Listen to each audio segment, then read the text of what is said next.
Bwana Yesu asifiwe. Katika ujenzi, msingi ni sehemu ya jengo inayokwenda chini. Siku zote jengo linakwenda juu, msingi unakwenda chini. Uimara wa jengo unategemea msingi wa aina gani. Jengo la ghorofa moja msingi wake ni tofauti na jengo la ghorofa 10. Kwa hiyo kila unapojenga jengo, ukubwa wake angalia msingi. Msingi unapokuwa imara, jengo linakuwa imara pia. Amen. Pigeni makofi. Narudia somo langu linasema moyo wa utoaji wa hiari, msingi wa utoaji wa Kikristo. Bwana asifiwe. Bwana Yesu asifiwe. Amen.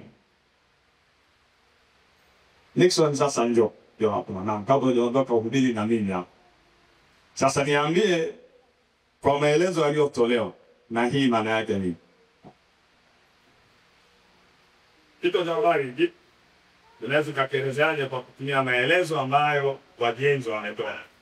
Kwa hiyo moyo wa utoaji wa hiari unaitwa msingi wa utoaji wa Kikristo. Sasa maana moyo wa utoaji wa hiari una umuhimu gani kwenye utoaji? Okay. Sababu ndio msingi. Si ndio hivyo? Kwa moyo wa utoaji ndio nini? Utoaji wa Kikristo ndio jengo. Sawa? Si ndio ametuelezea? Kuna vitu viwili. Kuna msingi na kuna. Kwa hiyo msingi kulingana na somo hili ni moyo wa utoaji wa hiari. Ndio nini? Utoaji wa Kikristo ndio jengo. Sasa tuelezee kwa maelezo yake. Bwana asifiwe. Kwa ndugu zetu walivyotoa kuelezea maana ya msingi, msingi ni mwanzo, ni mbegu ya kutokea jengo lilokuwa bora na nyumba ambayo inaendelea. Kwa hiyo kulingana na somo hii ndio chanzo cha akisema ni chanzo au ndio mwanzo mzuri wa sisi wa Kristo katika utoaji. Amen. Mungu akubariki sana. Bwana Yesu asifiwe. Kwa hiyo ni hivi. Wangapi wanapenda kumtolea Bwana? Amen. Wangapi wanaamini kutoa ni kitu kizuri? Sasa. Kwa hiyo ili uwe Mkristo mtoaji, si ndio hivyo? Si ndio nyumba ndio kinacho endelevu. Ili niwe Mkristo mtoaji mzuri, ninayekubalika mbele za Mungu, lazima kwanza niwe na moyo wa kutoa kwa hiari. Sasa kwa utoaji wowote, kwa lugha nyingine, usiofanyika kwenye moyo wa hiari wa kutoa, jengo lake sio zuri. Si ndio hivyo? Msingi mwingine wote ukijengwa chini huku, ili ni utoaji mkubwa unavyotamani, cha kwanza ni kujenga moyo wa utoaji wa hiari. Ndio cha kwanza. Kwa kama sijafikiria natoa kiasi gani, kwanza niruhusu neema ya Mungu, tajifunza baadaye, inisaidie nijenge moyo wa kutoa kwa hiari. Sasa kutoa kwa hiari tunamaanisha nini? Kutoa bila kulazimishwa, moja. Sawa? Kutoa bila kuogopa hatia, mbili. Kutoa si kwa sheria, tatu. Ndio hiari yenyewe. Sasa tunaelewana? Mtu ananifuata? Bwana mnaniangalia. Sasa sasa sijui kama mnanielewa. Ndio maana narudia. Maana yake ni kutoa bila kusubiri kusukumwa. Ukitoa ahadi unaitoa bila kukumbushwa. Hello? Huhitaji kutishwa ndio utoe. Wala hutoi ili ubarikiwe. Kwa sababu kwa sio kwa hiari. Unatoa kwa sababu unataka kubarikiwa. Na hiyo sio hiari. Alafu unatoa ukiamua. Ndio maana kutoa kwa hiari. Na kwa sababu ndio msingi, lazima siku zote uwe na maamuzi ya kutoa kila inapoitwa leo. Bwana Yesu asifiwe. Haleluya. Ninajua. Kuna watu wengi sana wanaosifika, kwa mfano kwamba ni watoaji, na wengine wanajisifia, mimi ni mtoaji sana. Lakini kama msingi sio kutoa kwa hiari, hao sio watoaji. Kama ulikuwa kwenye hilo kundi unafanya lakini sio kwa hiari, wewe sio mtoaji. Ni mtoaji lakini sio mtoaji wa Kristo. Kwa sababu mtoaji katika Kristo au wa Kristo, msingi wake ni kutoa kwa hiari, kutoka kwenye moyo wa kutaka kufanya bila kulazimishwa, bila kuogopa jehanamu. Kwa hata kama ulikuwa unatoa kwa sababu unaogopa utaenda jehanamu, wewe sio mtoaji. Hello? Mtu mmoja ananielewa? Kama unatoa kwa sababu unaogopa usipotoa utamkosea Mungu, bado wewe sio hiari. Kwa hiyo ukitoa ile hofu ya Mungu utatoa. Si ndio hivyo? Hello? Na kama unatoa au umekuwa unatoa kwa sababu unataka ubarikiwe, wewe sio wa hiari. Huo moyo wa hiari bado. Kwa sababu kinachokusukuma ni nini? Ni baraka, ubinafsi. Ngoja niliweke jina lake sahihi. Unataka wewe upate. Sasa tumejifunza kwa muda mrefu hapa, nataka nirudie kwa ufupi afu tuende kwenye hili somo letu. Hivi. Sababu hizo ngelo sio sababu, ni msingi. Lakini tumejifunza hapa na tumekubaliana kutoka kwenye maandiko, sitarudi huko, nitaitoa kama sentensi tu. Sababu ya kutoa kwenye Agano Jipya ni kukutana na uhitaji. Hello? Tunakubaliana? Kwa mtu akikuuliza kwa nini tunatoa kwenye Agano Jipya, jibu la moja kwa moja, wala halihitaji maelezo mengi. Tunatoa ili kukutana. Hatutoi kwa sababu ni sheria ya Mungu. Hatutoi kwa sababu Mungu ametaka. Hiyo ndio la kwanza. Alafu nitakuongezea mengine sasa baadaye katika upendo na nini utaona. Lakini sababu kuu. Kwa hiyo ukiniuliza kwa mahitaji yote, kama nisingekuwepo hapa duniani, hakuna mhitaji yoyote, bado tutatoa. Hello? Bado tutatoa. Duniani kama hakuna mahitaji, tunatoka kwa ajili ya nini? Lengo, kwa nini? Sababu ni kwa sababu tunakutana. Sasa tatizo unafikiri unaangalia uhitaji na unaangalia mdogo, sio maadui yako tu, sio hapa kwenye ACC. Maana na Afghanistan kusiwe na uhitaji, na China kusiwe na uhitaji, ndio ninachomaanisha. Yaani kusipokuwa na uhitaji wowote, watu wote hakuna aliyelala na njaa dunia nzima, kila kitu kinaenda vizuri, injili inahubiriwa, kila kanisa lina vyombo vya kutosha, mabili yote ni bure, kila kitu ni bure. Bado utatoa pesa? Hakutakuwa na uhitaji. Tunaelewana? Na ndio maana mbinguni hatuna kutoa. Tutakapokwenda kwenye ugelele, mimi siaki kusoma, tutaendelea kutoa. Na mwalimu ameniambia sawa. Kwenye ugelele moja ya jambo ambalo tutalifanya ni nini? Kwa nini? Inakusaidia sasa uelewe kwa nini. Hakuna. Wale ni furu kila kitu kitu. Ukitaka tukwenda sehemu, na sasa hizi hazijaandikwa. Huwa natuna imagine ili nijipe raha mwenyewe. Labda tunataka kwenda Kibaoni. Sema Kibaoni. Sana, nimeshatokelea nifika Kibaoni. Kwa raha wewe. Sasa haijaandikwa, usiseme kwamba na hiyo ni mawazo yangu. Sina ruhusa na mimi kujitafakarisha, si ndio? Unajitafakarisha tu na usipata kuaje. Hata Yohana alisema hatujui tutakufananaje, hatujui, lakini tunajua kwamba tutakuwa kama yeye. Basi. Na yeye alikuwa tu anakuta wanafunzi wake wamejifungia ndani, ghafla yumo ndani. Ameshaingia. Baada ya kuwa amefufuka akiwa kwenye mwili wa utukufu. Hiyo moja la kwanza tunakubaliana. Hilo halina shaka, si ndio? Bwana asifiwe. Haleluya. Hilo tumeshakubaliana, si ndio? Sasa mahitaji ni mengi. Hebu kiangalie kitu ulichokikalia kwa mfano. Kilikuja kwa sababu kuna mtu alifanya nini? Angalia juu, hivyo vilivyoko juu. Angalia hizo tiles. Ili eneo lililoko hapa. Angalia shati lilovaa. Kila kitu unachokiona. Angalia hapa vyote. Angalia umeme unavyowaka. Maji kwa nini hapo pale kwenye bomba. Kila unachokiona. Siku moja kilikuwa uhitaji, alafu tukatoa, kikasizi kwa nini? Uhitaji. Si ndio? Unasikia mtu anaenda Arusha kuhubiri. Si ni uhitaji? Jamani tunapanda kanisa sehemu fulani. Ni nini? Sio kubaliana. Kwa hiyo katika Agano Jipya, kote tunatoa kukutana na sasa watu wanafikiria sasa uhitaji mpaka kama ni hivyo tutatoa kidogo kidogo. Mahitaji ni makubwa mno na hayawezi kuisha.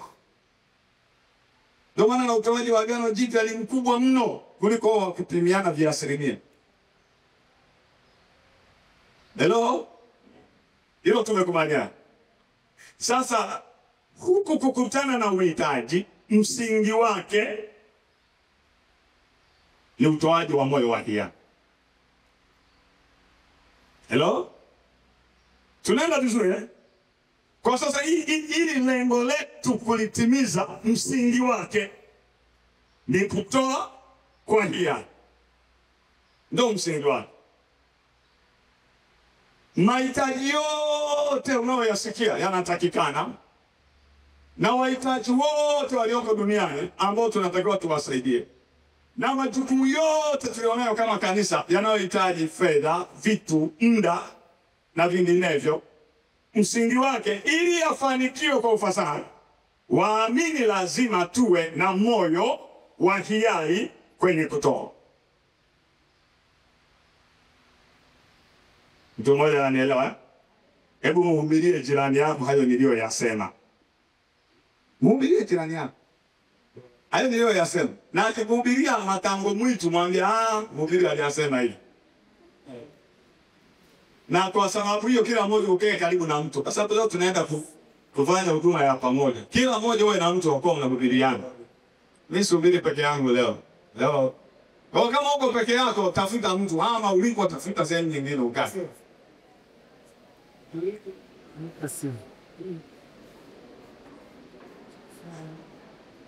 Fanya marudio ya hayo niliyoyasema.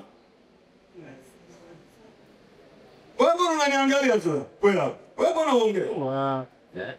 Mpande. Wana kisha basi wangu yeye mchomokio pale kabisa. Hapo kuingia bana. Si hapa. Yeye kidogo. Akikufundisha kitu tofauti mwambie mpenda. Wewe uko peke yako. Ndio. Nenda kwa huyo. Yuko kazini. Nenda kwa dada.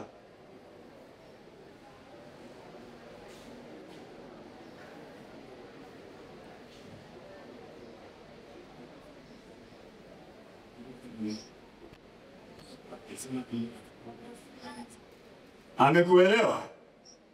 Ameelewa? Huyo jirani yako ameelewa? Hata sitaki niendelee kama hakijaelewa. Na mimi huu ndio msingi wa kuhubiriana. Kwa sababu kichwa cha somo ndio msingi wa mahubiri.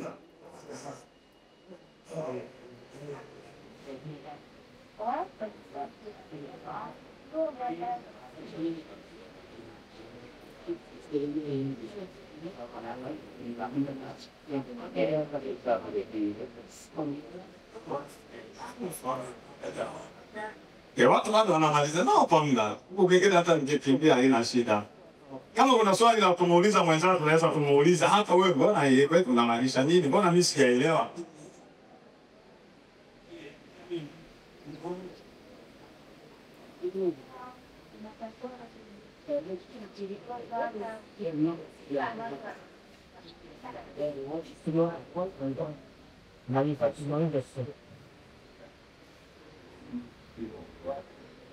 Kustendia sio kwa karibu.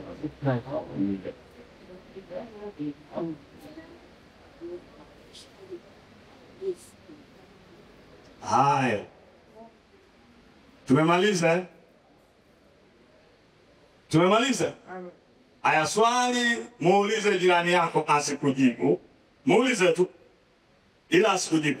Kila mmoja muulize, una moyo wa hiari wa kutoa kwa hiari? Alafu jijibu mwenyewe ndani ya moyo. Usinijibu jirani yako. Ila ndani ya moyo ujibu. Ila umuulize na yeye akuulize hilo swali. Kwanza umfahamu jina, kama mfahamiani majina. Kwa hiyo useme kabisa, umuulize, wewe Dede Huruma, kiukweli kabisa una moyo wa kutoa kwa hiari? Muulize jina, alafu muulize swali linaloanza na jina lake.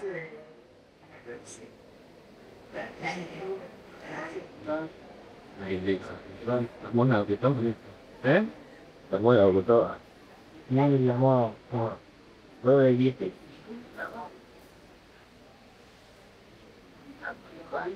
Kadi.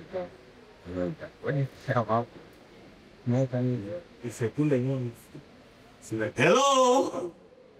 Bwana asifiwe. Tusalimiane hewani namna hii. Tuko pamoja. Sasa tuanze safari ya pamoja.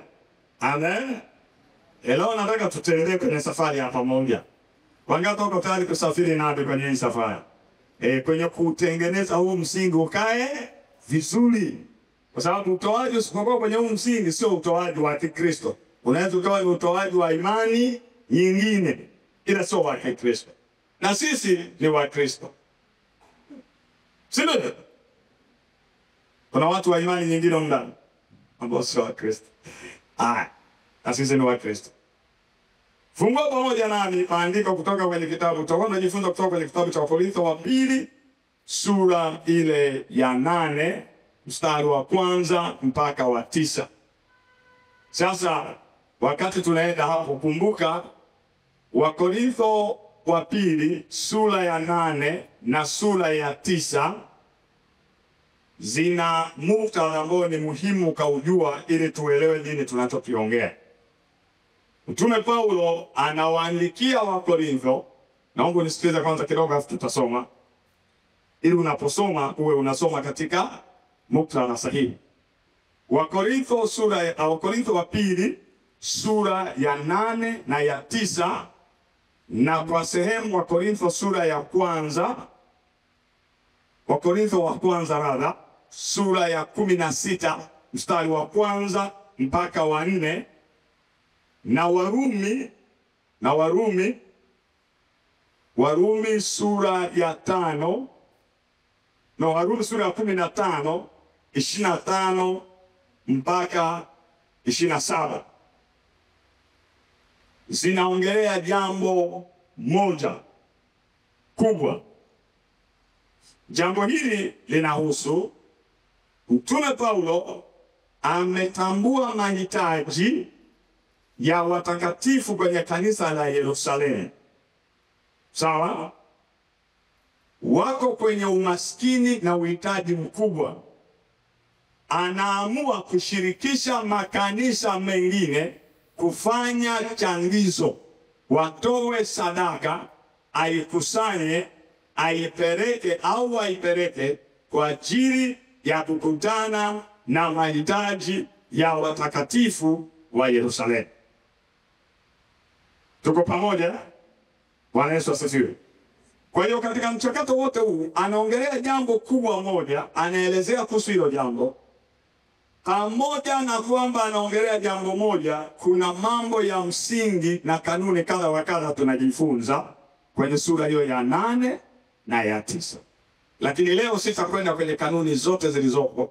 Nataka nijikite tu kwenye mstari wa 1 mpaka wa 8 kwenye msingi wa mambo yote ya utoaji ambao ni moyo wa kutoa kwa hiari. Sasa watu wa Mungu, kwa Mtume Paulo anakwenda anakusanya sadaka.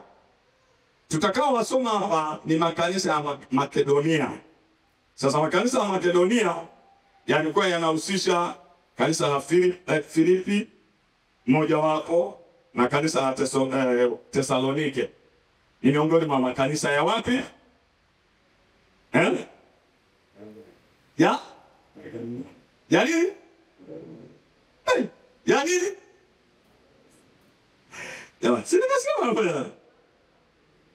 anapoongelea makanisa ya Macedonia haongelei kanisa. Ni sawa anasema makanisa ya Dar es Salaam au ya Midizini. Kwa anaongelea TAG pale, anaongelea na hapa, anaongelea na FPTC pale. Yaka makanisa yaliyo ukanda wa Makedonia. Hayo kuna watu wakifika Makedonia, unakuta tulikuwa mkuta kanisa anaandika Makedonia Gospel Assembly. Watu nafikiri njia. Kwa hiyo ni eneo. Kwa makanisa mmoja wapo ya makanisa yaliyo kwenye maandiko, yaliyoandikwa ili uelewe haya makanisa ukitaka kujua ni kanisa la Filipi na kanisa la Wathesalonike. Yani Thesalonike kule na kanisa la Wathesalonike ile barua. Wangapi mwahi kusoma kitabu cha Matendo ya Mitume utaona jinsi kanisa la Wathesalonike lilivyoanzishwa na kulikuwa na changamoto mpaka Paulo akakimbia. Mateso, wanateswa. Ndio utaelewa sasa utakaposoma vizuri katika muktadha huu. Tumeelewana mpaka hapa? Bwana Yesu asifiwe. Kwa hiyo makanisa haya ya Makedonia ni hayo miongoni yaliyotajwa. Sasa nitaka uelewe kitu kimoja kama vile kusoma hili. Kwa hiyo Mtume Paulo amepata uhitaji wa watu walio kwenye dhiki na umaskini. Wanahitaji tatizo lao litatuliwe. Tuko pamoja? Aliyeona ni nani? Mtume Paulo.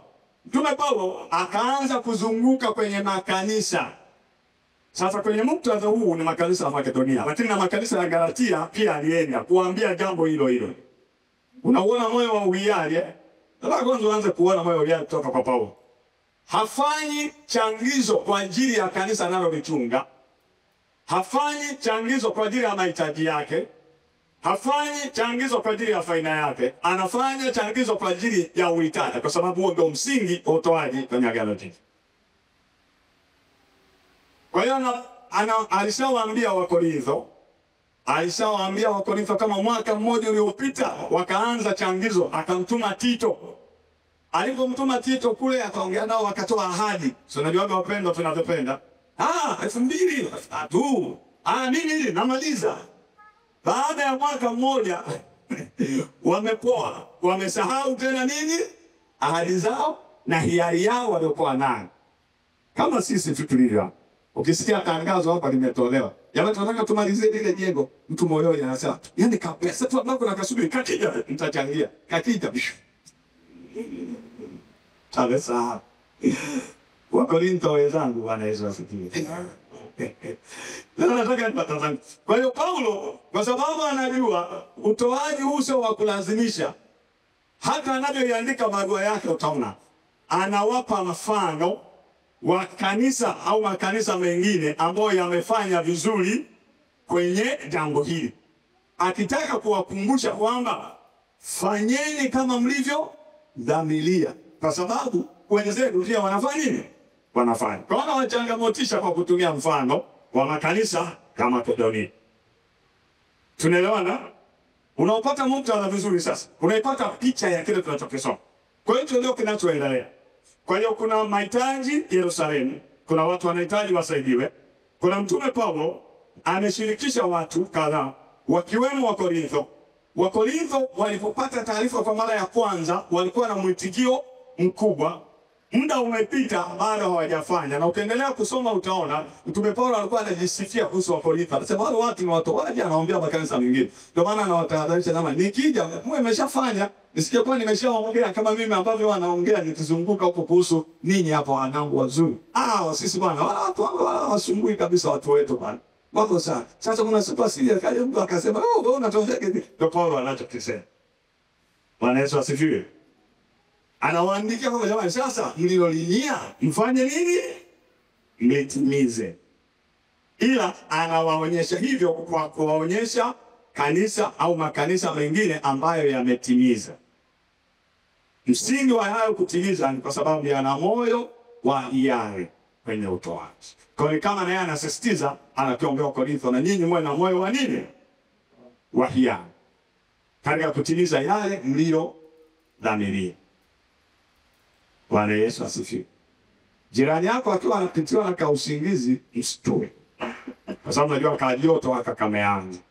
Na sasa niruhusu niendelee kwa kasi kidogo sasa. Basi tusome kwanza hayo maandiko. Tusome hayo maandiko. Wakorintho wa pili, tasoma yote hayo kwa haraka haraka. Wakorintho wa pili. Ukumbuke niliyokuambia ile mstari mwingine, ngoja nikusomee ile Rumi 15 tu kwa haraka haraka, 25 mpaka 27 inasema hivi: ila sasa ninakwenda Yerusalemu nikawahudumu watakatifu, maana imewapendeza watu wa Makedonia na Akaya kufanya changizo kwa ajili ya watakatifu huko Yerusalemu walio maskini. Naam, imewapendeza. Tena wamekuwa wadeni wao. Kwa maana ikiwa mataifa wameyashiriki mambo yao ya roho, imewabidi kuwahudumu kwa mambo ya mwilini. Ndio nilikuwa nakwambia hili andiko. Linaelezea hicho. Na Wakorintho wa kwanza, nataka basi nienda kwa Wakorintho wa kwanza. Wakorintho wa kwanza 16 1 mpaka 4. Anasema kwa habari ya ile changizo kwa ajili ya watakatifu, kama vile nilivyo amuru makanisa ya Galatia, nanyi fanyeni vivyo. Siku ya kwanza ya juma kila mtu kwenu na aweke akiba kwake kwa kadiri ya kufanikiwa kwake, ili kwamba michango isifanyike hapo nitakapokuja. Ndio tulikuwa nawaambia mstari wa 3. Nami nitakapofika nitawatuma kwa nyaraka wale mtakaowachagua wachukue hisani yenu mpaka Yerusalemu, na kama ikifanya ende na mimi watasafiri pamoja nami. Sasa hizi ni kanuni zingine za msingi sana tutajifunza siku nyingine.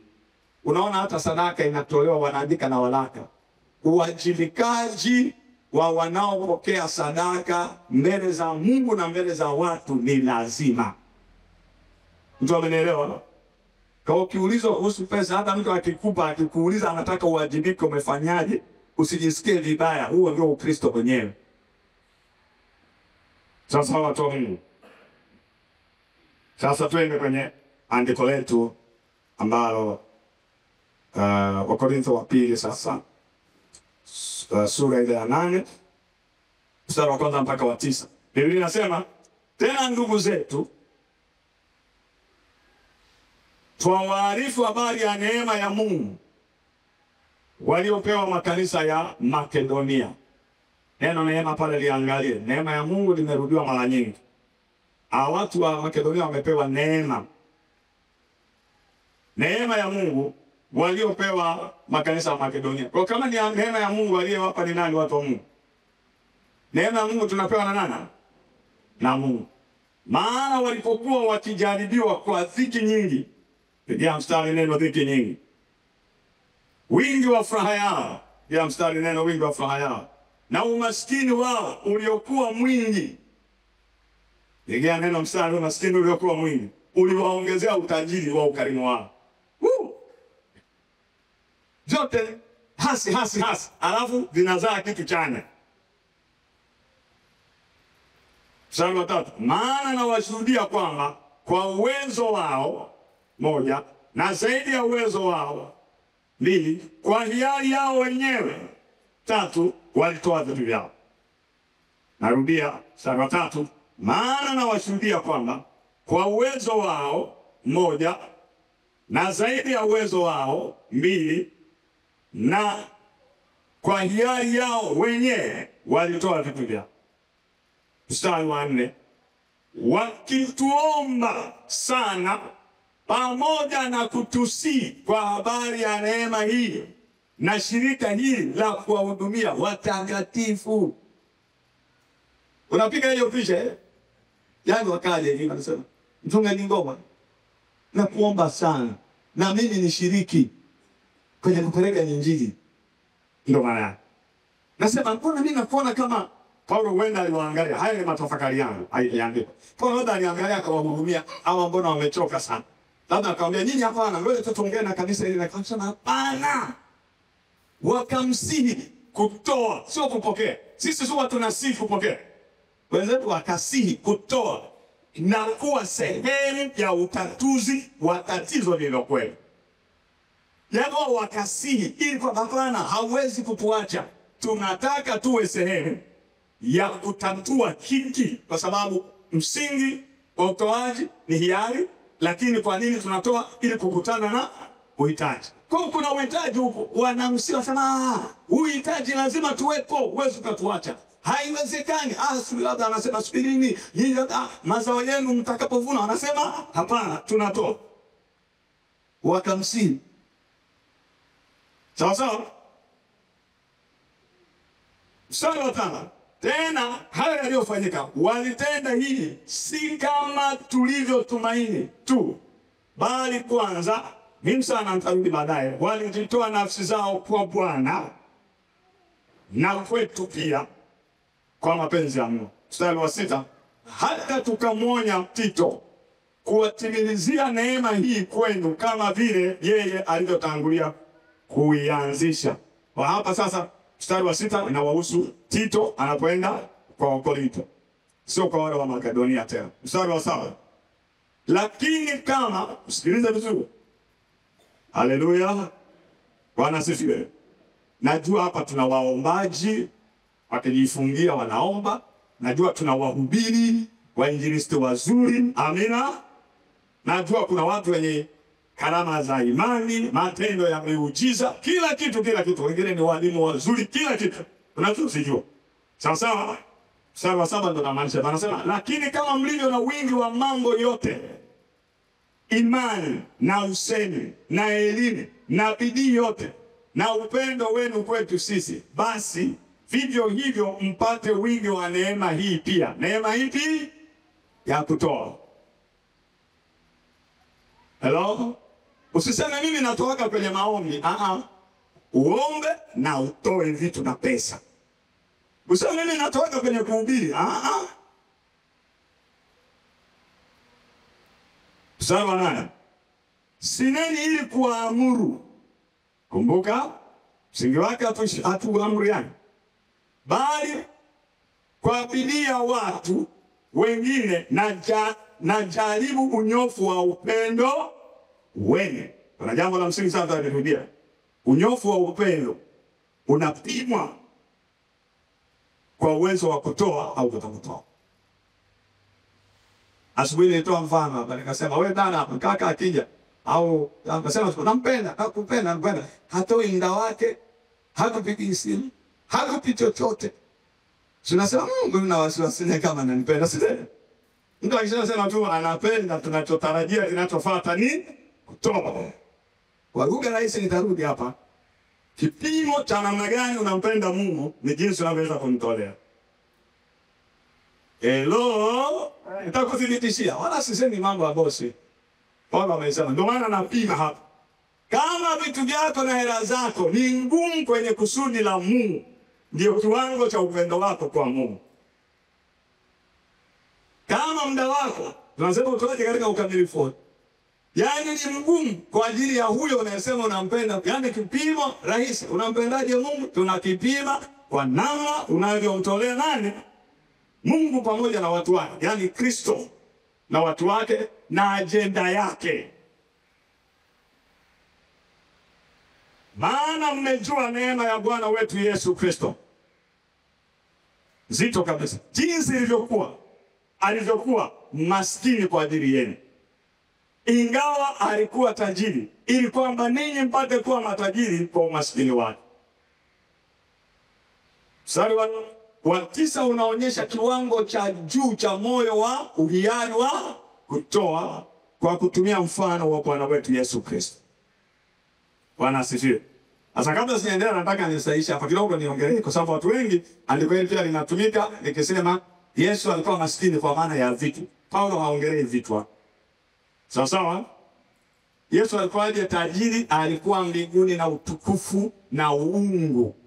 Kuvua uungu na utukufu na kuwa mwanadamu ni kutoka kwenye utajiri kuja kwenye umaskini. Kwa Yesu hakuwa kwamba alikuwa na magari na Range Rover na majumba akayaacha akawa maskini eti sisi tutoe mataa.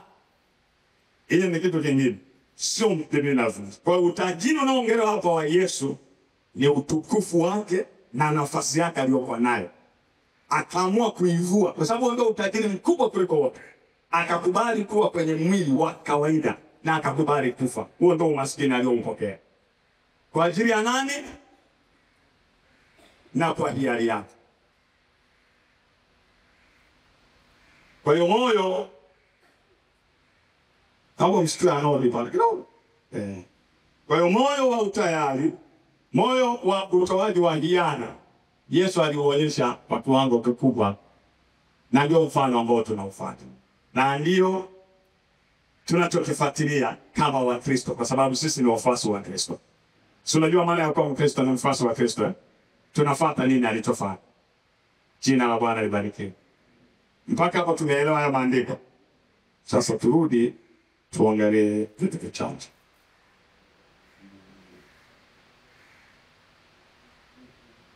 Bwana Yesu asifiwe. Nimekwisha kukuelezea muktadha mzima, kwa hiyo sitarudia tena wa maandiko haya. Nimesha kukuelezea na kisha kumaliza. Nataka tu nisisitize neno moja katika muktadha huu. Neno neema mahali hapa limetumika mara nyingi sana. Umeliona?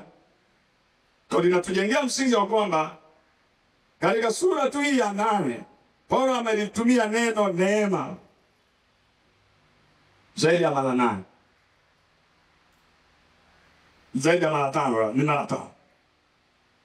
Kwa Paulo anaelezea kuwa kutoa si jambo, ndio maana anatumia neno neema. Kutoa si jambo la sheria, bali ni tendo la neema. Na neema hii ni ya Kristo aliyotupa. Sasa neema inayotumika hapa, neno neema inayotumika hapa sio ile neema ambayo tumezoea neno kwamba ni kibali. Sio hilo, kibali usichostahili, kupata kitu usichostahili. Hii inamaanisha ni utendaji wa Mungu ndani ya mtu kumbadilisha afanye mapenzi yake. Tunaelewana? Kwa hiyo neema ya Makedonia waliokuwa wameipata ni nguvu ya Mungu, utendaji wa Mungu ndani yao kuwatoa kwenye kuwa wabinafsi na kuwa huru kutoa kwa ajili ya watu wengine bila kujiangalia. Hiyo ndio neema inayoongelewa. Na Mungu akupe neema hiyo katika jina la Yesu. Na ndio msingi wa utoaji. Unatoka kwa Mungu, sio kwa wanadamu. Kristo ndio msingi wa utoaji wa Kikristo. Alijitoa kwa ajili yetu, na hivyo utoaji wetu unapaswa kuiga ukarimu wa kujitoa kwa Mungu. Nitapitia kwa ujumla mambo ya msingi kuanzia mstari wa 1 mpaka wa 5. Mambo ya msingi kwa ujumla, tutaangalia mstari kwa ujumla. Kuna mambo kadha wa kadha ambayo tunatakiwa tuelewe na kushirikisha tuweze kwa.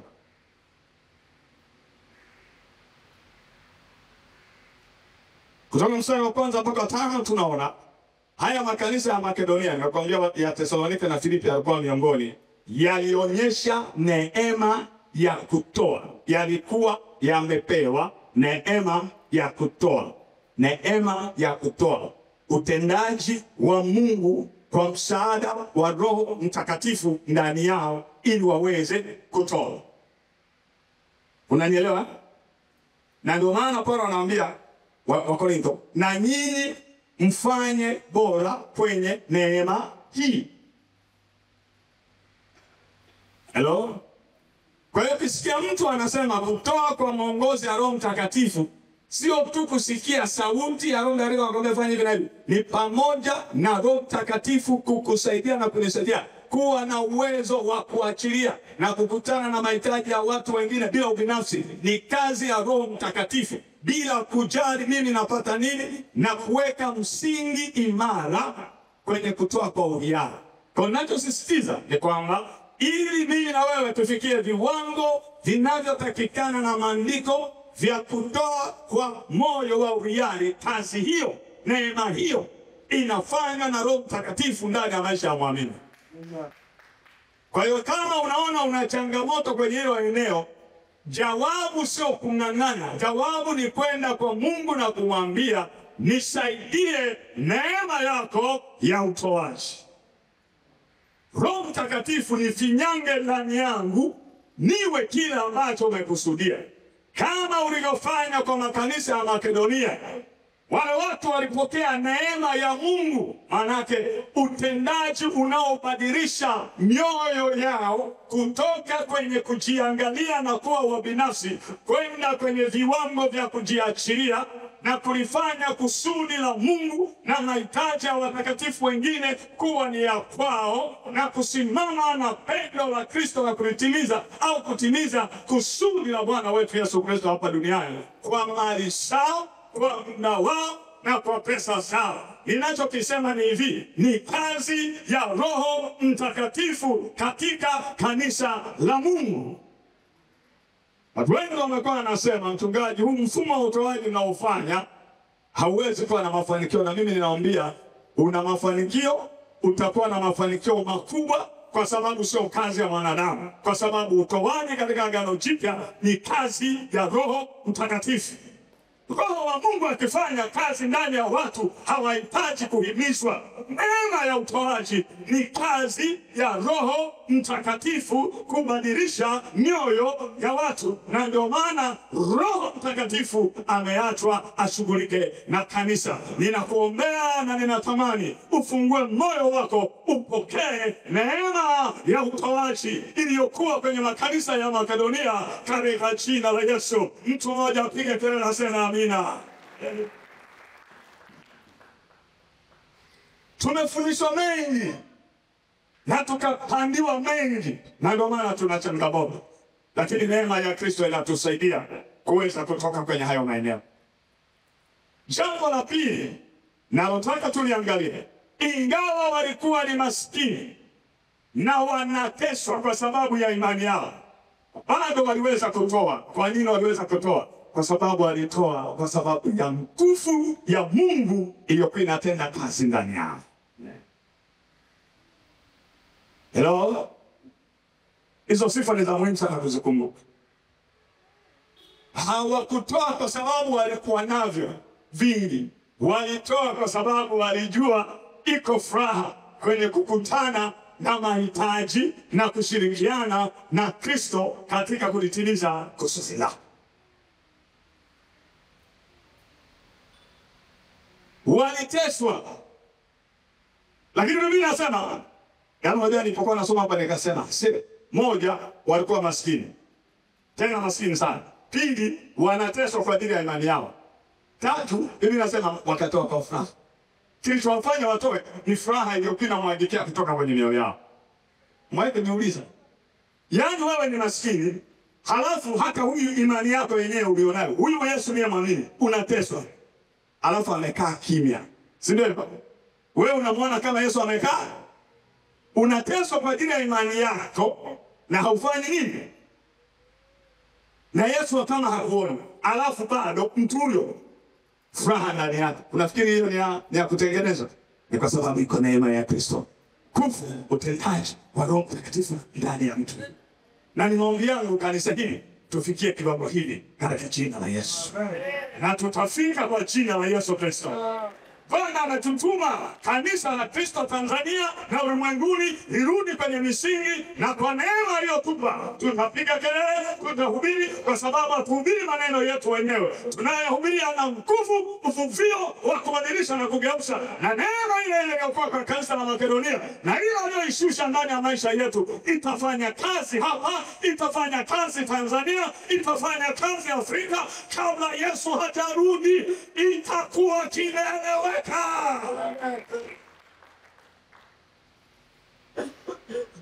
Haleluya. Hawakujihurumia.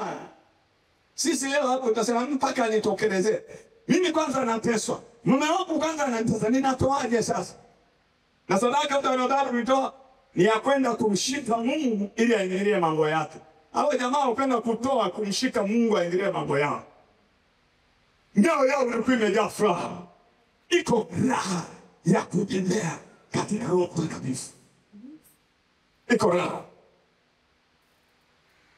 Ndio maana Roho Mtakatifu ameachwa. Unaweza kumwongelea Roho Mtakatifu kwenye kila eneo la maisha ya muamini. Maana ndio msingi wa imani yetu. Hello? Masikini wanateswa, alafu wakatoa kwa sababu ya furaha. iliyokuwa inavunjika kutoka ndani ya mioyo. Sasa leo wahubiri tunakwambia, wewe ni maskini, unateswa. Sasa hebu fanya jambo ili Mungu akutoe hapo ulipo. Unaenda unatoa, unasikitika, moyo unauma. Kinachokufanya unataka utoke hapo ulipo. Sio wa Makedonia. Wao furaha haikuletwa kwa sababu Mungu amewachibu. Furaha ililetwa kwa sababu neema ya kutoa ilikuwa imejaa ndani yao. Kristo atujalie neema hii. Nimekuombea, ninajiombea na tutaendelea kuomba mpaka tufike kwenye viwango hivyo. Hatutoki kwenye njia ambayo Bwana amesema. Uandishi wa Biblia ulifikia kikomo. Hakuna ufunuo tofauti mwingine. Ufunuo uliopo katika Agano Jipya umekamilika. Msingi wa kutoa katika Agano Jipya ni uhiari, moyo wa uhiari unaobubujika kwa furaha kwa kumpenda Kristo na ajenda yake. Amen. Jambo lingine katika mstari wa 1 mpaka wa 5. Paulo hakuwalazimisha kutoa. Wao wenyewe walimsihi kwa bidii waruhusiwe kuchangia. Ushawahi kumsihi mtu yoyote wewe? Yaani mtu anataka kunampa kitu anakataa. Unambembeleza. Acha nikubariki. Hello? Nataka nishiriki. Yaani hapo unatakiwa uwe na kihelehele. Ukisikia tangazo la habari ya uhitaji hapa, kila mwanajeshi uwe na kihelehele. Kitu cha kwanza kiingia kichwani mwako, lazima nishiriki. Hata kama ni kwa 100, sitaacha kuwa sehemu ya jambo hili. Huo ndio moyo wa Kristo ndani ya watu wa Mungu. Hatutakupigia ngoma. Narudia tena. Hello? Narudia tena. Hatuko tayari kupindisha maandiko kwa sababu hali sio nzuri. Nasema kwa ujasiri, kama ni kufa kwa njaa, acha watu wafe kwa. Lakini Kristo atabaki kuwa mkweli na tutasimamia neno lake kwa neema yake mpaka tone la mwisho la damu. Hatutayumba. Hatutayumba. Kwa utapigiwa ngoma mtu wa Mungu. Utapigiwa ngoma. Hautarubuniwa. Kama huwezi kutoa bila kurubuniwa, utaishi bila kutoa. Kwa sababu hatuna kurubuni ili utoe. Nasema mchana mweupe. Nachoamini ni kitu kimoja, njia za Bwana zina matokeo. Sinaweza zikachelewa, lakini mwisho wa siku zina matokeo. Nasema sinaweza zikachelewa, lakini siku ya mwisho kadiri muda unavyokwenda zina matokeo na tutaendelea. Wanaosema tusonge mbele, sema haleluya. Usidanganyike, usidanganye na watu huko wanakwambia, tutaweza, tutafanya makubwa kwa njia hizi za Mungu. Kwanza tunafanya makubwa. Sinaona hata hapa zinanipiga. Simama. Naona hapo hizo. Hiyo stand, hiyo kamera. Na kutoka mfano rais. Kuna watu wametoa kwa waliona tu hapa. Hii picha stop vizuri. Wakaamua kufanya. Unaona hapa tumesema hakuna, si ndio? Hello? Kuna mtu ametangazwa amefanya. Ndio maana hata budget mahitaji yamewekwa pale. Ndio maana ya kutoa kwa hiari. Unaenda unasoma. Tunatakiwa kufanya nini? Unaangalia, unakwenda kutoa. Ndio maana ya hiari. Magogo yale pale, naona. Wiki hii tunamaliza hili jengo. Jumapili ijayo teenagers wanasali kule, kanisa lao linahamia kule. Teenagers leteni watu wenu wa kutosha. Kuanzia wiki ijayo mnahamia kule ibada zenu. Tunamwamini Mungu tuwekee na bonge la screen. Kuna kipindi mnajifunza kwa screen. Hii ni .com. Nasikiliza mahubiri, nasikiliza nyimbo nzuri. Tunataka tuhamishe hiki kinanda, leteni kinanda kingine. Msipoleta mimi nitatoa hiki. Yeye mtaimba bila kinanda. Napeleka huko. Aha. Sema mchungaji sasa yule original anaanza kufufuka. Huyo mchungaji wewe original anafufuka. Kama mmefikiria amezinia sasa hivi tu. Karudi. Kijana lazima awe na keyboard safi. Anapiga wafanye ibada zao kwa. Wafundishwe imani mpaka waelewe. Mimi niwaambie hivi, wanaozaliwa ndani ya Kristo tunawalazimishia mpaka waelewe. Ndio Wayahudi walikuwa wanafanya hivyo. Unaambiwa asubuhi, huyu ndio Mungu, jioni umeenda tu unaoa mwanamke wa kabila jingine, bado unaambiwa mpaka uelewe. Hatutagawa watoto wetu kiurahisi. Mtu mmoja sema haleluya. Kwa tangazo nashamaliza. Leta pesa tumalizie. Au manguzo yapo na vitu vipo, mafundi kesho wako. Hello? Sawa. Sasa naona mchungaji kafanya. Mchungaji hajafanya. Anaenda za wapi? Hajafanya. Kuna watu wanaendelea kufanya, wewe na mimi humu tunaendelea kufanya. Kwa sababu hiyo ya kutoa kwa hiari. Ninachotaka, kwa nini nasema hivyo? Sitaki kukutisha, nataka kukuonyesha kwamba mfumo huu kwa sababu ni wa kimaandiko unafanya kazi. Usikatishwe tamaa. Tung'ang'ane nao. Hello? Tunaelewana? Lakini hawa watu waliona kutoka kwa Kristo na kwa watu wa Mungu kuwa ni heshima na sio mzigo. Unanielewa? Kuna watu hapa kumtolea Mungu naona mzigo. Yaani kama umebebeshwa gunia la misumari usitoe. Nimesemaje? Stop. Ingia kwanza kwenye maombi, muombe Mungu atupe neema iliyokuwa kwa Makedonia. Ndio uanze kutoa.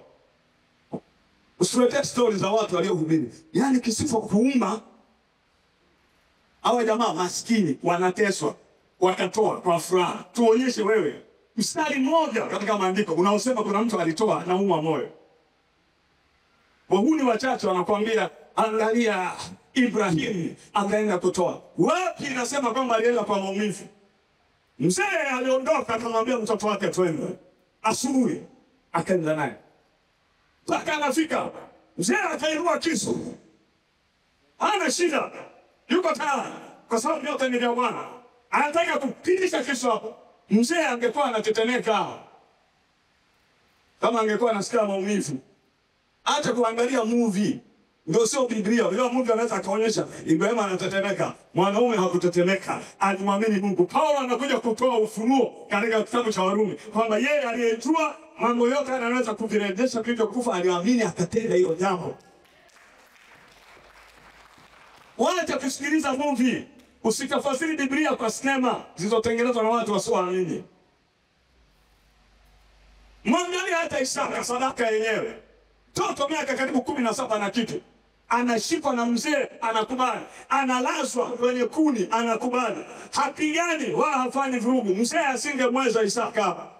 Lakini kwa sababu Isaka ana neema ya Mungu ya kutoa, Ibrahimu ana neema ya Mungu ya kutoa, vikaumana, kitu kikafanikiwa. Mbingu zikasema no, inua macho yako. Akamwinulia mwana kondoo, na Bwana akujalie neema ya kutoa katika jina la Yesu. Mtu mmoja mshangilie Yesu, haleluya.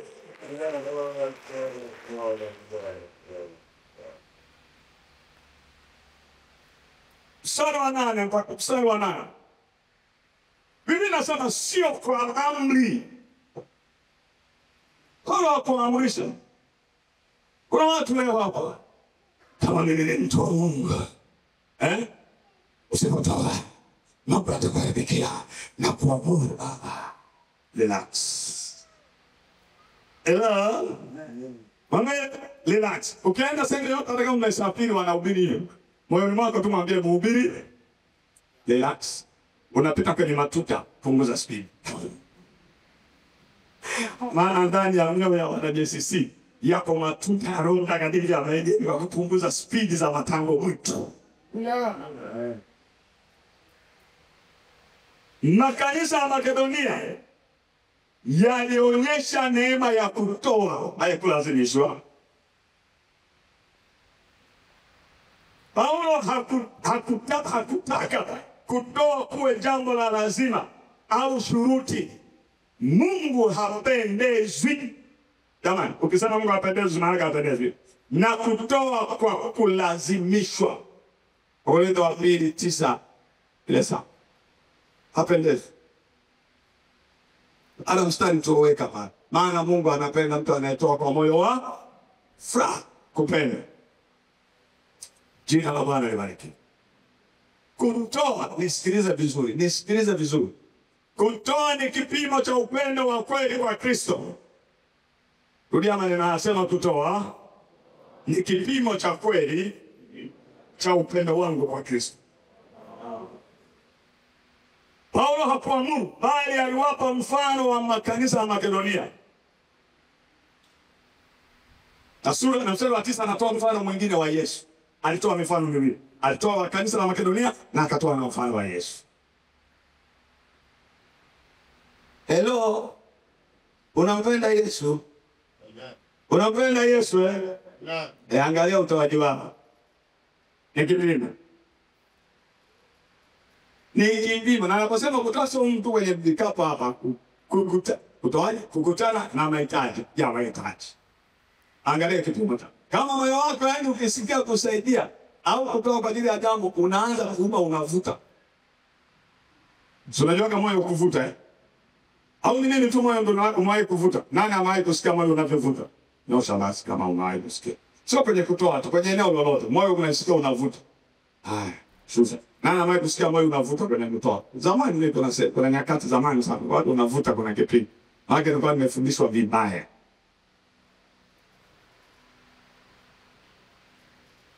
Nilikuwa nafanya kwa jitihada na kwa sheria, sio kwa neema. Kwa neema ya Kristo sasa tunafanya kwa neema iliyowekwa ndani yetu. Jina la Bwana libarikiwe. Na ninakuambukiza neema hiyo katika jina la Yesu. Na neema hiyo ifanye kazi ndani yako katika jina la Yesu Kristo. Unamwambia tu Yesu hiyo neema iachilie. Mstari wa 9. Mstari wa 9. Kwa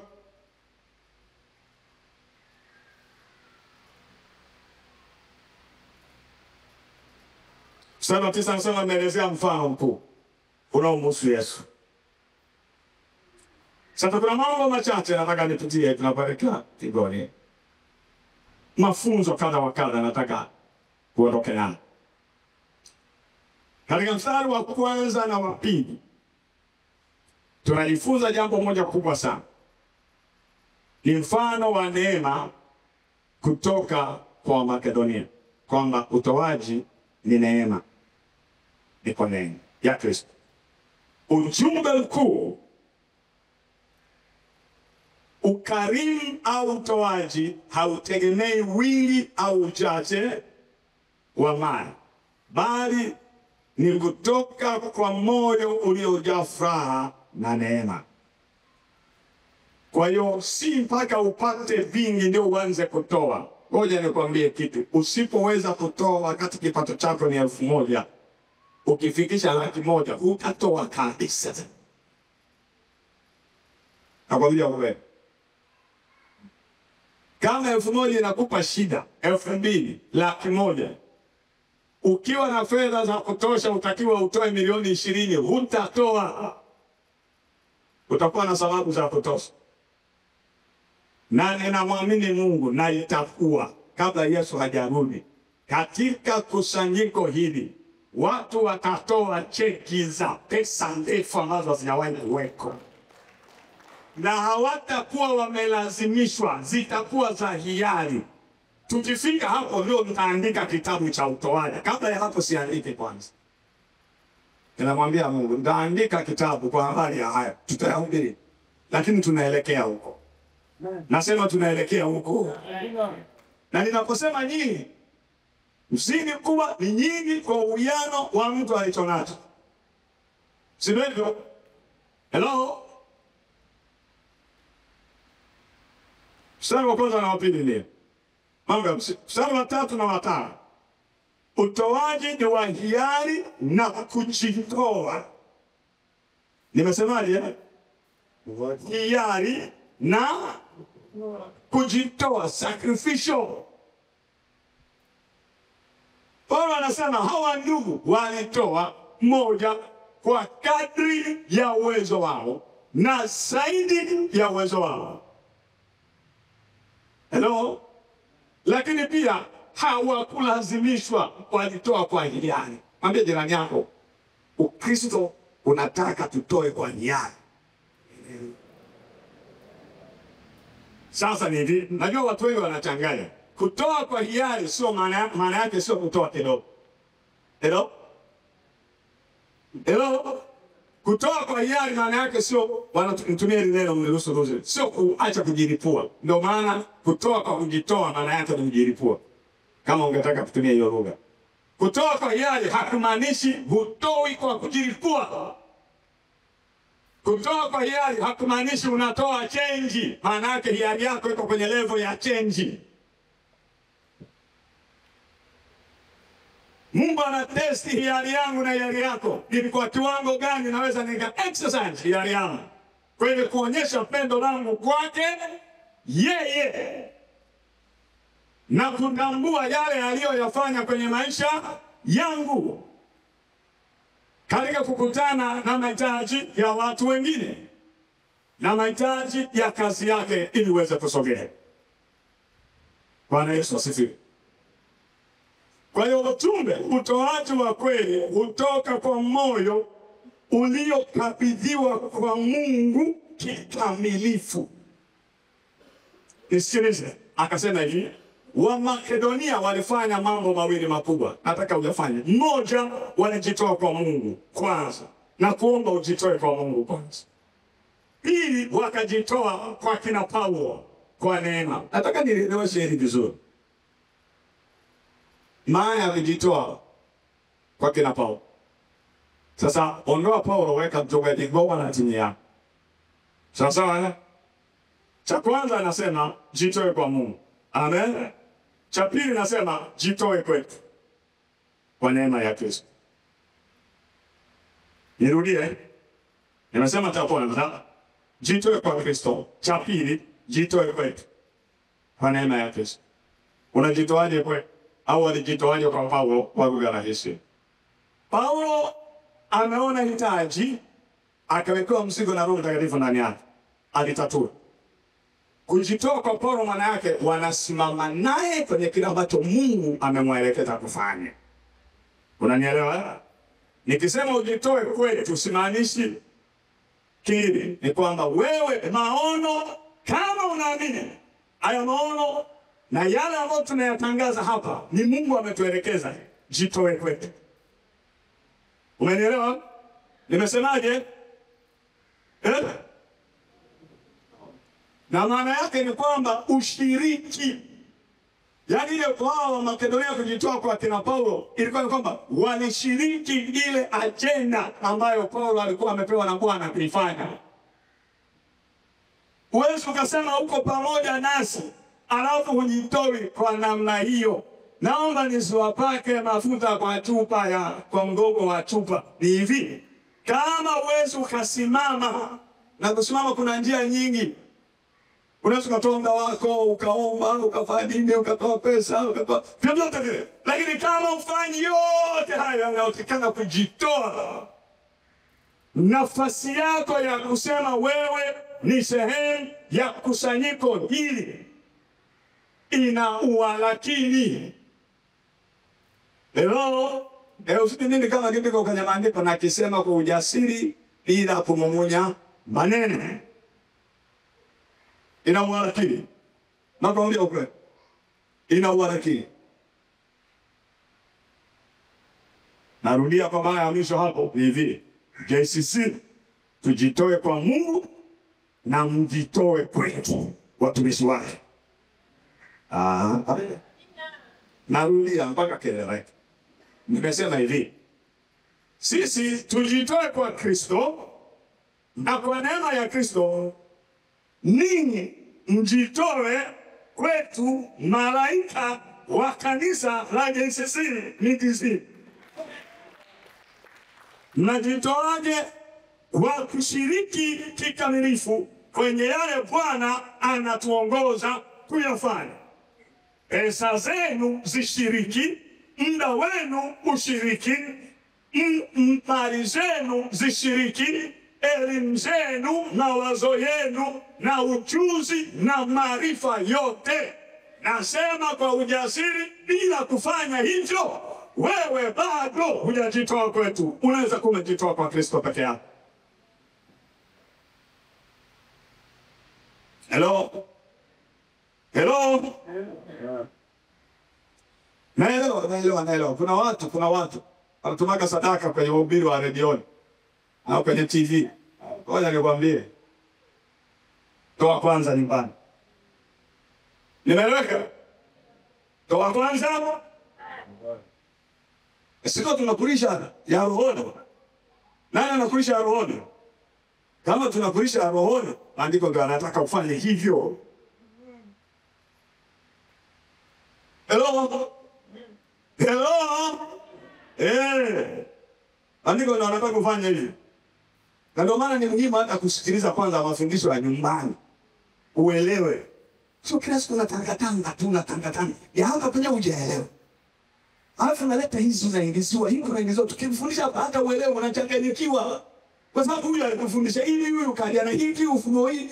Yaani wewe ni mchanyato tulikuwa tunaita, ni kachumbari, kuna nyanya, kuna hoho, kuna kitunguu, swaumu, kitunguu maji, pilipili manga kwenye kitu kimoja. Utakuwa saa ngapi? Ili ukue kiroho, nisikilize. Nitakuwa narudia kwa sababu hapo huwa sina namna ya kusaidia. Maana tumeitwa kuhakikisha watu wanakuwa kiroho. Ili ukue kiroho, lazima uwe na mtiririko. Kana chini ya mafundisho ya mitume ambao Bwana amekuweka juu yako, ameweka juu yako.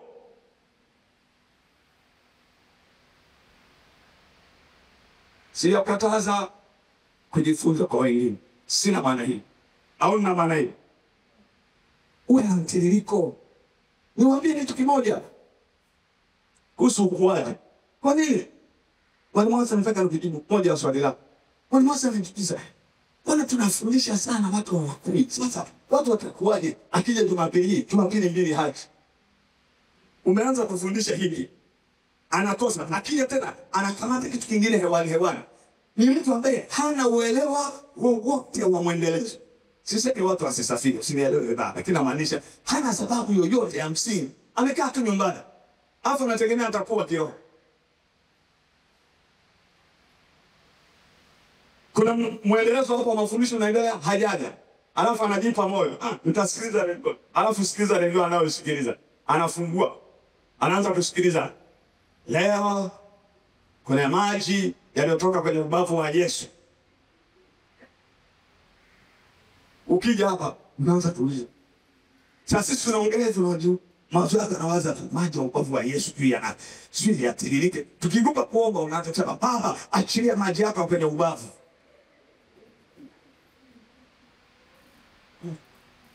Ukisha koma ukaelewa vizuri maandiko na kuruhusu sikiliza kila ghasia, unachuja, unajua.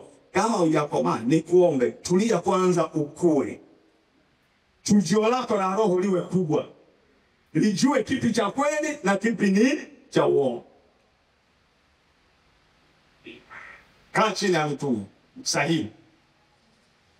Kuna mtu, wale niwaambie watu wamfanye hivi. Kuna mtu mmoja alikuwa anafanya. Kuna mtu anataka kumfuatilia. Kwani inakugharimu nini? Kumwambia mwalimu Musa kwamba mwalimu, kuna mtu naona mafundisho yake ni mazuri.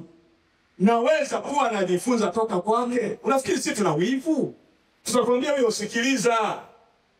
Kwa sababu sisi ni mwili. Ni kazi ya mchungaji kukulinda. Kuwa na wivu kwa ajili ya Bwana. Ni roho wa Bwana anafanya kazi ndani ya mtu. Hatuwezi tu kuwaachia hivi tu kama watu wasiotungwa. Mnalisha tu mamiogo. Kwenda kule ng'ombe akaenda kula mamiogo anavimbiwa. Mamiogo machungu yale. Akirudi anakunywa maji tumbo huku anakufa. Kosa la mchungaji. Na sisi tunataka tusitoe hesabu za namna hiyo. Tulisana tukupe chakula. Kuna mafundisho unafuatilia. Tupe taarifa tukwambie huyo sikiliza. Hatuna shida, hata sisi wenyewe tunasikiliza. Hello? Usichukulie tu mtu ndio umeona anapiga madude. Ija hapo unaanza kucheua mavitu ya ajabu. Mara kijambo cha kiroho harufu kabisa.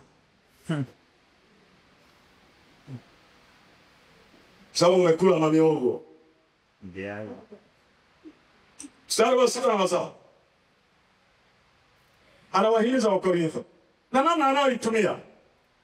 Anasema ukarimu ni sehemu ya kukua kiroho, sio chaguo, bali ni alama ya ukomavu. Kutoa sio hia, yani sasa hapo sio chaguo, inaonyesha ukiwa unatoa ndio kukua kwako. Kwa kiwango chako kingine cha kukua ujipima ni jinsi unavyotoa kwa usahihi. Lakini sasa watu wa Mungu ni kipimo cha ukomavu. Mstari wa 8 msikosema sio amri, bali ni kipimo cha upendo. Kipimo cha upendo wa kweli kwa Kristo na watu wake ni namna ambavyo unamwitikio kwenye kutoa. Amen. Sio kubaliana. Hawezi kusema nampenda Mungu, unapigaga mikesha. Ikija kwenye kutoa unaanza kunena. Ukianza kutoa matangazo hapa ya mahitaji yaliyopo, unafumba macho unaomba. Mahitaji ya wapendwa wengine hapa kanisani unafumba macho uyaangalie. Ila kila siku natoboa siku sana itoka 40. Mpendwa, ukiyachunguza hata hao maombi unataka vya kwako tu. Ukiyachunguza hayo maombi ya mtu ana namna hiyo. Nakwambia ukweli, ni kipimo. Wewe pima maisha. Pima utoaji wako wa hiari wako kwenye kutoa, linganisha na maisha yako ya kiroho. Na wengine hapa tumekaa kwenye wokovu muda mrefu. Kuna hizi na hizi, unazijua. Kama unaona hapo kupima. Ukiangalia tu unaona ukiyumba tu huko na huko lazima unayumba. Labda kama unatoa kwa nia mbaya, hiyo unaweza kaendelea. Kuna watu wanaotoa kadiri yao wenyewe, ambao na ile bado ni uchanga kiroho. Anatoa ili abarikiwe, si uchanga kiroho. Kwa hiyo huyo bado uko kwenye uchanga. Lakini kutoa kwa moyo wa hiari kwa usahihi kama tunavyojifunza katika msingi kukutana na mahitaji ni kipimo cha kukua kiroho. Maana kina testi moyo wako. Kuna siku mchungaji alitutumia kitu kwenye blog iko kwa Kiingereza, mtu anasema hivi. Alikuwa amesoma kwa maana Biblia inasema palipo moyo, hazina ya mtu ilipo ndio na moyo wake. Si ndio hivyo? Hazina ya mtu ndio na moyo wake. Kwa hiyo ukiwa huyo mtu alikuwa anasema ukiwa unatoa, yani maana unaweka hazina kwa Kristo, maana na moyo wako huko. Ukiwa moyo wako uko sehemu nyingine ndio hazina yako utakapoipeleka. Si ni rahisi tu hizo hesabu za kawaida, si ndio ilivyo. Ndio maana tunasema kipimo moja wapo test ya kumpenda Kristo ni level yako ya uhiari wako kutoa kwa hiari. Sio kutoa. Unajua watu wanakomea tu kutoa. Kutoa kwa ubinafsi ni jambo la watoto. Kutoa kwa uhiari. Nikiweza kupanda hivi viwango, naonyesha maisha yangu lazima kwanza ya kiroho yapande, ndio utapanda kwenye hivi viwango. Bila maisha ya kiroho kupanda haiwezi. Na ndio maana unasikia hapa tunasisitiza tukue ni kiroho. Hata mfumo wetu wa utoaji unahitaji watu waliokuwa kiroho, sio wachanga. Ana mchanga. Mambo mengi, si ndio? Bwana asifiwe. Ujawahi kuona hata kwenye dini watu hawajaokoka wanasema jamani tunachangia, wananyosha mkono. Toa milioni 5. Mwingine anampiga. Apigiwa makofi. Anasema hawezi kunipiga. Anatoa 10. Hajatoa 10 kwa sababu ana hiari. Anatoa 10 kutetea nafasi yake kwamba yeye ndio aliwapiga kwenye mnada. Kuna mtu mmoja ananiambia kitu. Sitasema kanisa gani kwa ajili ya usalama. Akana niambia kuna wazee pale wanapenda sana hizi michango za kutamka. Na wanasemaga hela ndefu. Na wanatoka. Lakini lengo lao ni watu mabinti hasa waone kwa huyu mzee ana akishaziona zipo baadaye utaenda kumuomba msaada. Ukienda sasa yale mambo mengine ndani. Ndio lengo lake. Unaona kanisa jinsi lilivyo. Yaani lengo lake hilo sio kutoka yeye, anataka ajulikane. Yaani ni vijana wanasemaga ni chambo. Anarusha mahindi tamu. Kuku wanakula. Akija mdada anaonekana baba huyu ni mtoaji. Si ndio tunawaitaga hivyo? Baba ni mtoaji mzuri, ana moyo mzuri, amechangia vizuri, huyu atakuwa na moyo mzuri. Kumbe anamwaga mtama. Njiwa wafuate. Wakimfanya leo usio na wasiwasi dada. Utakuja ofisini Jumatatu. Yanayofuata ni machukizo mbele za Mungu. Elewana nataka tuone. Kwa usiongelee kiwango, mimi naongelea level hizi ndio zinaonyesha kwa kiroho. Mstari wa 8 tumeshasema sio amri. Tunapopitia ni kipimo cha upendo wetu kwa Kristo. Mstari wa 9 anasema mfano mkuu Yesu ndo ameutoa. Yesu Kristo. Kristo alikuwa tajiri lakini alikubali kuwa maskini kwa ajili yetu. Hii ndio msingi wa Injili na sababu kuu ya kutoa kwa ukarimu. Kwa hiyo msingi wa kutoa ni Injili. Kwa maana tukisema Injili ni kila kitu, mpaka kwenye kutoa msingi wake ni Injili. Kwa sababu Yesu alikuja akaacha enzi na mamlaka akafanya aliyofaa. Kwa unaweza kusema utoaji wa Kikristo unatokana na neema ya Kristo, si kwa shuruti wala hofu, bali kwa upendo na shukrani. Unasikia vizuri? Naomba nirudie. Utoaji wa Kikristo unatokana na neema ya Kristo, si kwa shuruti wala hofu, bali kwa upendo na shukrani. Nini tunaweza tukafanya? Hata leo tunaweza tukatoa tukiwa tunapitia magumu, bado tunatoa. Ukarimu si swala la matajiri pekee, au utoaji si swala la matajiri pekee. Neema ya Mungu inakuwezesha na inatuwezesha kutoa kwa furaha. Unawezaje kutoa kwa furaha? Ni kwa neema ya Mungu. Jikabidhi kwa Mungu kwanza. Moyo uliokabidhiwa kwa Mungu hautakuwa mgumu kutoa. Mmesikia ugumu kwenye kutoa kwa sababu mioyo inakuwa inakabidhiwa kwa nani? Kwa Mungu. Ndio maana hili ni jambo la kiroho, ni jambo la neema, ni jambo la Injili. Yesu alijitoa, ndivyo na sisi tunatoa. Yaani ni mwendelezo wa Injili. Muangalie Yesu kama mfano wako wa utoaji. Usisikilize tu. Yeye alitoa kila kitu, hivyo sisi pia tunaweza kutoa kwa moyo wa shukrani kwa Yesu kwa kila alichokifanya.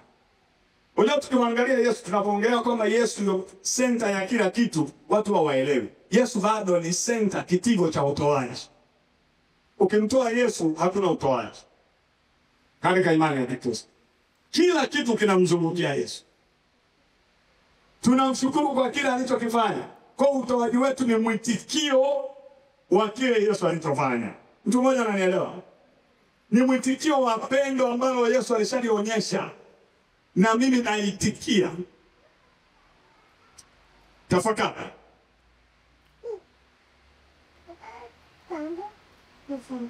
Tafakari.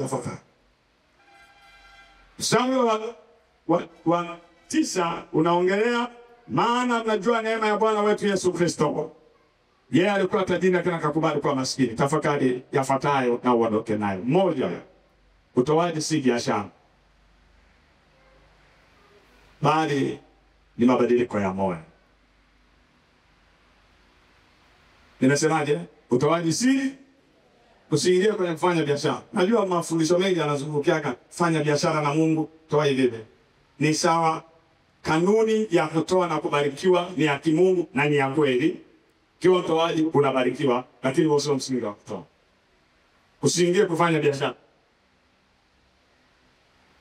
Huo ni ubinafsi.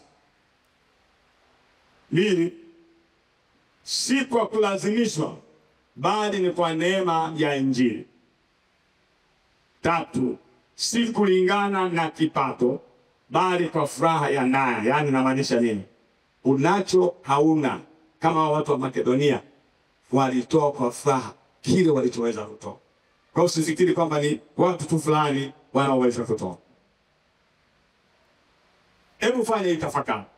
Umewahi kujiuliza au usemi wa kile unajiuliza, hivi makanisa yote Tanzania, tuchukulie Tanzania, na waamini wote Tanzania, tukipata au tungekuwa na moyo wa kutoa kwa hiari kama tulivyoona, mioyo iliyoguswa na neema ya Kristo kweli, ili tuwe waaminifu katika utoaji, tukiwa kielelezo cha upendo wa Kristo na ulimwengu, dunia hii ingekuwaje?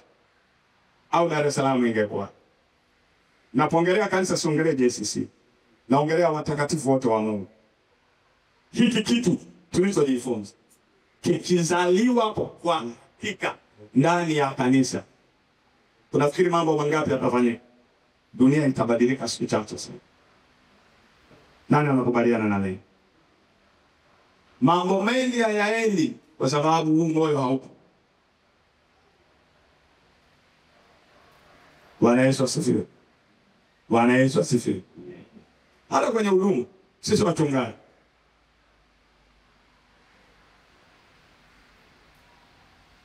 unakuta mtu ana hiki, hata kwenye huduma yenyewe kanisa kwa ujumla, una kipawa hiki, huyu ana kipawa hiki, huyu ana kipawa hiki.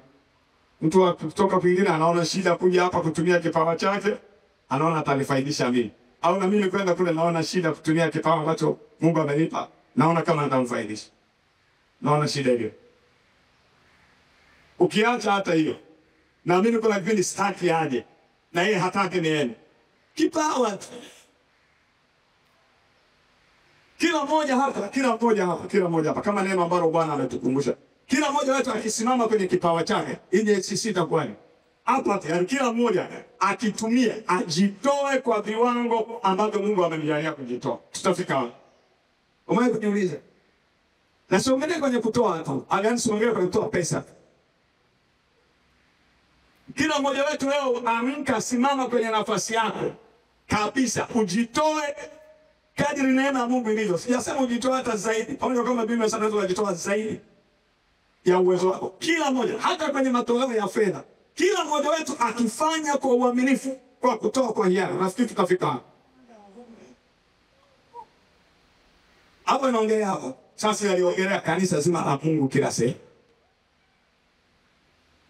Dunia hii iko ilivyo kwa sababu kanisa limefumba macho.